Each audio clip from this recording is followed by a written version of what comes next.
I will never forget the sound of my daughter's voice that night. Weak, shaking, full of a strange combination of fear and anger. I was lying in the intensive care unit, barely able to breathe on my own. Machines around me beeped every few seconds.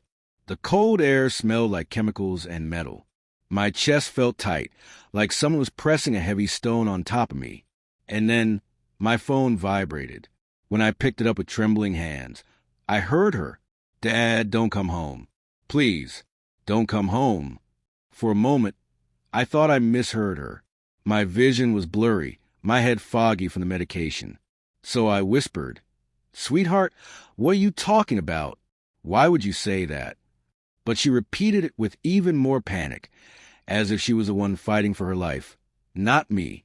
Just don't come home. It's not safe for you. Please don't come back." Then she hung up. The sound of that call echoed inside me like thunder. I lay there, staring at the ceiling, wondering what kind of danger she was talking about. Had someone threatened her? Was someone in the house? Was she scared of something or someone? I pressed the nurse call button. Try to ask for help or at least calm down. But the words wouldn't leave my mouth properly. My chest hurt. My heartbeat was racing. The nurse rushed in, asking what was wrong, but I couldn't explain anything. All I could say was, "My daughter says I can't go home." She tried to reassure me, but nothing worked. A father knows when something is wrong. And deep inside, I knew that whatever was happening in my house was connected to the very reason I ended up in the ICU in the first place. But I had no idea how deep the betrayal actually went. No idea how many lies had been built around me. And certainly no idea that this phone call would start the darkest week of my life. A week that would end with the truth that destroyed everything I thought I knew about my own family. Because when I finally returned home, I found out exactly why she told me not to come back. And nothing, absolutely nothing, could have prepared me for the truth waiting behind that door. My story didn't start in the hospital. It started months before, inside the same home my daughter begged me to stay away from. For most of my life, I believed I was a good father. I worked long hours, sometimes late into the night, because I wanted to provide for my family, especially for my daughter, Emma. She was my only child, the person I loved more than anything. But lately, things had shifted. She stopped talking to me as much. She avoided dinner with me. She grew distant, cold, almost secretive. When I asked what was wrong, she always said the same thing. "Nothing, Dad. I'm just tired." But I knew it was more than that. Around the same time, my wife, Laura, also became strange. Her smiles felt forced. Her hugs felt shorter. Her phone never left her hands. And she always stepped out of the room when she got a call. For weeks, I tried to ignore the signs. I told myself I was imagining it, that stress from work was messing with my mind. But deep inside, a voice kept whispering that something was terribly wrong. One day, I came home early from work. As I put my keys down, I heard whispering from the living room. I recognized my wife's voice, but the tone was different, urgent, angry. Then she said something that froze me completely. "If he finds out, it's over for all of us." My heart dropped. Who was she talking to? What did she mean, if he finds out? I took a step forward, and suddenly the whispering stopped. Footsteps approached. My daughter appeared first, looking pale and frightened when she saw me. "Dad, why are you home early?" I didn't know how to respond. Part of me wanted to question everything. Another part was terrified of the answer. Before I could speak, my wife showed up behind Emma, wearing a smile too perfect to be real. "We were just talking about school," she said quickly. "Emma's stressed about exams." But Emma refused to look me in the eyes. I tried to push for answers, but both of them acted like everything was normal. Still, I felt something dying inside. A quiet fear growing bigger every day. Then my health collapsed. I fainted at work, waking up in an ambulance. Severe cardiac stress, the doctor said. Dangerous levels. And in the hospital, my family visited me, but something about their visits felt wrong. My wife looked annoyed more than worried. My daughter looked scared, but not for me, like she was scared about what would happen if I recovered. I tried to tell myself I was imagining it. I tried to pretend I still had a normal family. But everything changed the night I woke up in ICU and saw a message from my daughter. Dad, I need to tell you something important. Call me as soon as you wake up. That call, the one where she begged me not come home, didn't come out of nowhere. No, it was a result of secrets that had been growing inside my house long before I ever collapsed. Secrets my wife was hiding, and secrets my daughter had discovered. Too late. The week after that phone call was torture. I stayed in the hospital, recovering slowly, but mentally I was falling apart more with every passing hour. My daughter didn't text again. My wife didn't answer any of my calls. I asked the nurses if anyone had come to visit me, and every day the answer was the same. No visitors today. A part of me feared that something terrible had happened to them. Another part feared something worse, that they simply didn't want to come. Every night, I stare at the ceiling, repeating those words. Dad, don't come home. Why? Why would my daughter say that? On the fourth day, I finally reached her. Her voice was shaking, like she was afraid someone might hear her. Dad, I can't talk. They're watching me. Who? Emma, who's watching you. She swallowed hard.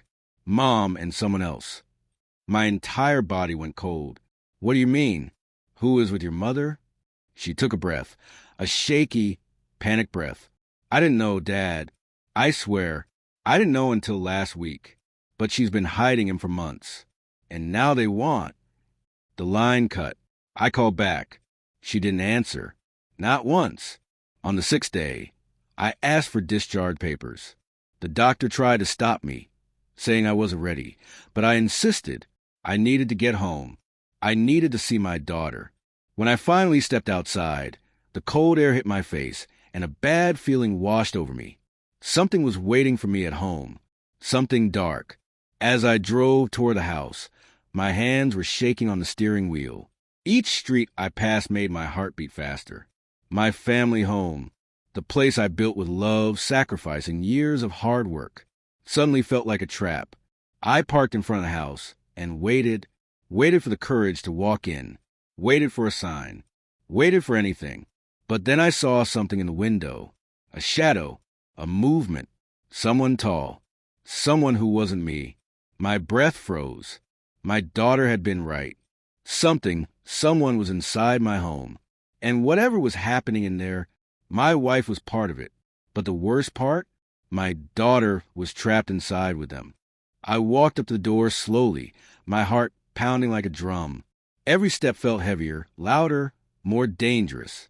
When I tried to unlock the door, I froze. Someone had changed the lock. My own house locked against me. I knocked. No one answered. I knocked harder. Still nothing. Finally, I called out, Emma, open the door. It's Dad. Silence. Then footsteps. Not my daughter's. Not my wife's. A man's. The door opened just a crack, and I saw him. A stranger, tall, strong, confident, with a smirk on his face like he belonged there. Can I help you? He asked. I stared at him in disbelief. This is my house. Where's my family? He leaned against the doorframe, relaxed, almost amused. They don't want to see you right now. I felt a wave of heat rush to my face. Where's my daughter? He shrugged. She's fine. I pushed the door, but he blocked it easily. You need to leave, he said.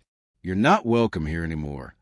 Those words hit me harder than any physical blow. My wife appeared behind him, arms crossed, face emotionless. She didn't even look surprised to see me alive.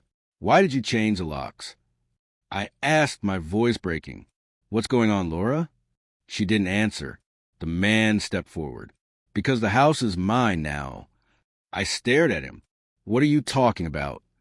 He smiled, a cold, evil smile. Your wife and I, we've been together for a long time. She just finally decided to tell your daughter last week. My chest tightened. So you're the reason she told me not to come home? He nodded proudly, as if confessing was an achievement. Your daughter discovered everything. And let's just say she didn't take it well. My wife stepped closer. She found out about us, and she threatened to tell you. She's been acting crazy ever since. You weren't supposed to come back this early. I could barely breathe. You tried to keep me away so you could what? Replace me? Take everything. Laura glared at me. You were never around. You were always working, always tired, always stressed. I needed someone who cared. I shook my head. I worked to give you everything, to give our daughter a good life. She turned cold. Well, things change. The man added, we're moving in together. The house is being transferred to her name soon. You should accept it. My voice trembled as I whispered, where's Emma? He sighed. She's in her room. But she doesn't want to talk to you. I didn't believe him. I pushed the door again harder, and this time he slammed it shut in my face. I heard the lock click. They locked me out. From the home I built. From the family I believed loved me. From my own daughter. But I wasn't leaving. Not until I found her. Not until I knew the truth. Not until I protected her from whatever this man was planning. They thought betraying me would be easy. They didn't know who they were dealing with. I stood outside in the freezing cold for almost an hour, staring at the door that had been shut in my face. I felt humiliated, broken, and furious. But beneath all the pain, something stronger began to rise inside me. A determination I hadn't felt in years. If my wife wanted betrayal, if this stranger wanted my house, if they thought they could isolate my daughter from me, then they were about to learn just how far a father would go to protect his child. I stepped off the porch and made a call. Not to police. I knew they couldn't do anything without proof. Not to a lawyer. Not yet. Instead, I called the one person I trusted with my life. My sister, Nora. She answered immediately. Where have you been? I've been calling you for a week. Nora, I said, my voice cracking. I need your help. Now. She heard the urgency and didn't ask questions. Within 30 minutes, she arrived. The moment I saw her, everything inside me collapsed. She hugged me tightly. What did they do to you? She asked. I told her everything. The call from my daughter. The silence. The man in my house. The change locks. My wife's betrayal. When I finished, she clenched her fists. That woman has lost her mind. And the man, he's dangerous. I don't trust him. I know, I whispered. But Emma is inside. I need to get to her. We walked around the back of the house, trying to stay quiet. Nora saw something first, a light in Emma's bedroom. She's awake, Nora said softly. Try calling her from below. I used my phone flashlight and signaled toward her window. For a moment, nothing happened. But then, the curtain moved. Emma peeked out, eyes red and swollen from crying. When she saw me, her expression broke completely. She opened a window slightly and whispered, Dad, I'm scared. That moment shattered me. Sweetheart, what's happening? Who is that man? She looked behind her nervously. He moved in weeks ago. Mom said he was her friend. But then I heard them arguing about you. I heard him say that once you were gone, everything would be his. He wanted the house. He wanted her. He wanted everything. My stomach twisted. Emma, did he hurt you? No, she said, but he threatened me. He said if I tried to tell you, he would make sure you never came home again. That's why I called you that night. I didn't want him to know. Her voice broke. And then Mom told me you collapsed. I thought it was my fault. I felt rage boiling inside me. It wasn't your fault. None of this is your fault. She nodded, wiping tears. Dad, here's papers. Mom already signed them. They're trying to take everything from you. And then she whispered something that lit a fire in my soul. But I recorded everything. My eyes widened. You what? She nodded again. I recorded their conversations. Every threat. Every plan. Everything they tried to hide. Suddenly, everything changed. My fear turned into purpose. My heartbreak turned into power. My betrayal turned into strategy. Emma, I whispered, you just gave us everything we need. But the man inside didn't know that yet, and he had no idea what was coming for him. The next morning, Nora and I took Emma straight out of that house. quietly, carefully, before the man even realized she was gone. She stayed with my sister while I went straight to a lawyer with all the recordings she had made. The lawyer listened to everything, his eyes widening more and more with each minute. "This man," he said slowly, "is not just cheating with your wife. He's manipulating her. He's controlling the finances. He's committing property fraud. And he's threatening your daughter." My blood ran cold. I had suspected betrayal, but not criminal manipulation this deep. "We can stop him," the lawyer said, "but we must do it right. One wrong move, and he escapes with everything." I nodded. Whatever it took, I was ready. Within hours, the lawyer filed injunctions, emergency protections, and a full investigation request. Then came the moment I had been waiting for: confrontation. When we returned to the house with authorities, my wife stormed out first. "You can't take Emma. She's my daughter, too." I stared at her, calm for the first time since everything began. She left because she was scared, because you put her in danger. And then the man stepped out, arms crossed, smirking again, the same arrogant expression he wore when he told me I wasn't welcome. But this time, he wasn't in control. The officer approached him. "Sir, we need to speak with you regarding recorded threats and fraudulent property documents." His smirk fell instantly. "Recorded what?" I stepped forward. "You should have listened more carefully when you were talking in M.Y. House." My wife turned pale. "What recordings?" Emma wouldn't. "Yes," I interrupted. "She would. And she did." For the first time, the man's confidence cracked. "Look, this is all a misunderstanding," he stuttered. But it was too late. The officers escorted him to the car while he shouted excuses, lies, threats, anything he could think of. My wife tried to run toward him, but another officer stopped her.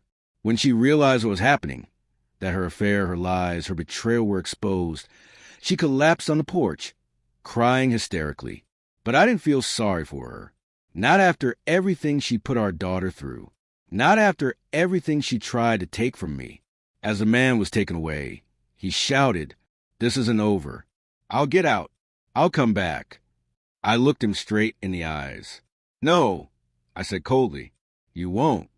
Because this time, I wasn't the weak one. This time, I wasn't the one fighting alone. This time, I had my daughter and the truth on my side." Over the next few days, everything moved quickly. The fraudulent documents were canceled.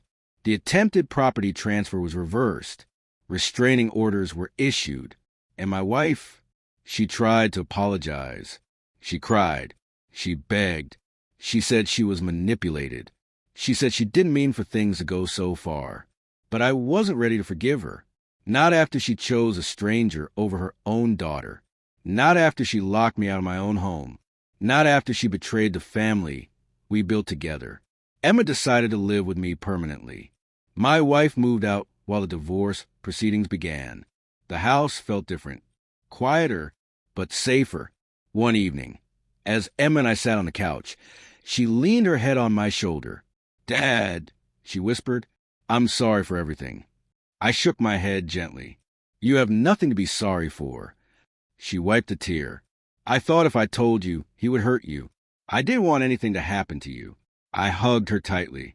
"The only thing that matters is that you're safe." We're safe. For the first time in months, I felt peace. Not victory, not triumph, just peace. Because even though betrayal had nearly destroyed us, we survived it together. And now, we were rebuilding. Not as a broken family, but as a stronger one. If there's one thing I learned from everything that happened, it's this: betrayal doesn't start loudly. It starts quietly, in whispers, in small lies, in ignored red flags. But truth always finds its way out, especially when innocence and courage are on its side. My daughter taught me that. If you ever feel something is wrong in your home, listen to your instincts. Ask questions. Protect the ones who can't protect themselves. And never, ever let someone make you feel like an outsider in your own life. Because in the end, loyalty is not what people say to you. It's what they do when you're not looking. And the people who truly love you, They stand with you, even in the darkest moments. Even when the world tries to break you. That's the real meaning of family.